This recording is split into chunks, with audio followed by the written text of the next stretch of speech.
Ever wondered how your favorite coffee shop, that giant tech company on your phone, or even the stock market itself came to be?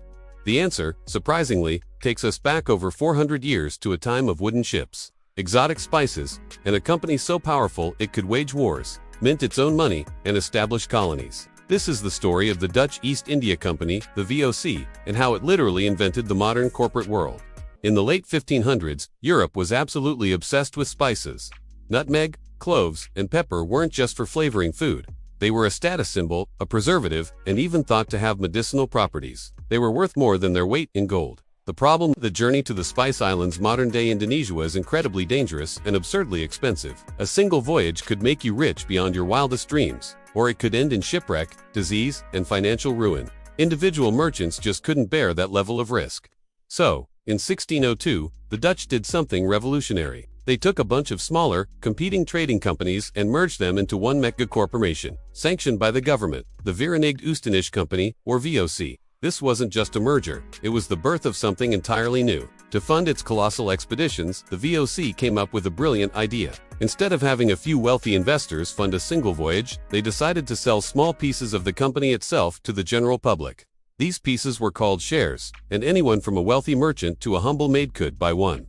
This was the world's first ever initial public offering, or IPO. By buying a share, you weren't just investing in one ship, you were investing in the entire company, its fleet, its warehouses, and all its future profits.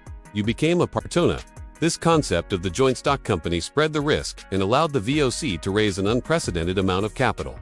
Sound familiar? It's the exact same model that companies like Apple, Google, and Amazon use today. The Amsterdam Stock Exchange was created just to trade these VOC shares, making it the first of its kind. With this massive war chest, the VOC set out to dominate the spice trade, and they didn't play nice. The Dutch government gave the VOC a 21-year monopoly on all trade east of the Cape of Good Hope and west of the Strait of Magellan. This meant no other Dutch company could compete. But the VOC's powers went far beyond just trade. They had the authority to build forts, sign treaties with local rulers, maintain their own private army and navy, and even administer justice. In essence, the VOC was a state within a state. They sailed to Asia and, through a combination of shrewd negotiation, brutal force, and strategic alliances, they established a chokehold on the most valuable spices. They seized key trading posts from their Portuguese rivals and established a headquarters in a city they named Batavia, which is now Jakarta, the capital of Indonesia. Their control was most absolute in the Banda Islands, the world's only source of nutmeg and mace at the time. To secure their monopoly, the VOC used ruthless tactics, displacing and devastating the local population to take direct control of the spice groves.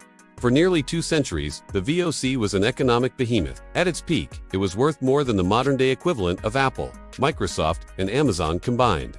It operated thousands of ships, employed tens of thousands of people, and had dozens of trading posts across Asia. The company wasn't just shipping spices. It was moving silk from China, cotton from India, and porcelain from Japan, creating a complex web of inter-Asian trade that was just as profitable as its trade with Europe. It was the first truly global corporation, with a supply chain that spanned the planet.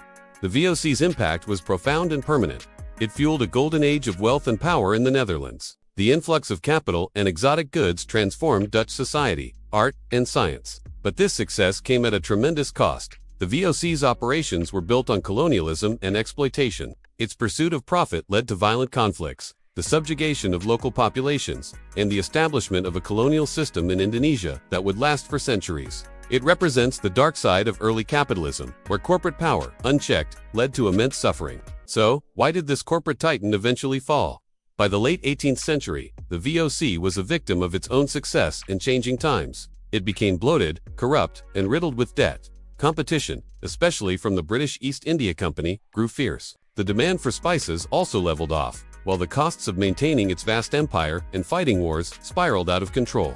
Finally, in 1799, after years of decline, the Dutch East India Company was officially dissolved, and its territories became the Dutch East Indies, a formal colony of the Netherlands. The legacy of the VOC is a complex one. It's a story of incredible innovation. The joint stock company, the stock market, the multinational corporation ideas that are the very foundation of our modern global economy. It's a testament to human ingenuity and the power of collective investment. But it's also a cautionary tale about corporate greed, the brutalities of colonialism, and the long-lasting impact that the pursuit of profit can have on human lives. So the next time you check your stock portfolio or see a headline about a global corporation, remember the ghost of the VOC. It's a powerful reminder that the way our world works today was shaped by a 400-year-old spice trading company that changed the course of history, for better and for worse. Thanks so much for watching. If you found this dive into economic history interesting, please hit that like button and subscribe for more stories about how our world came to be. We'd love to have you as part of our community. See you in the next video.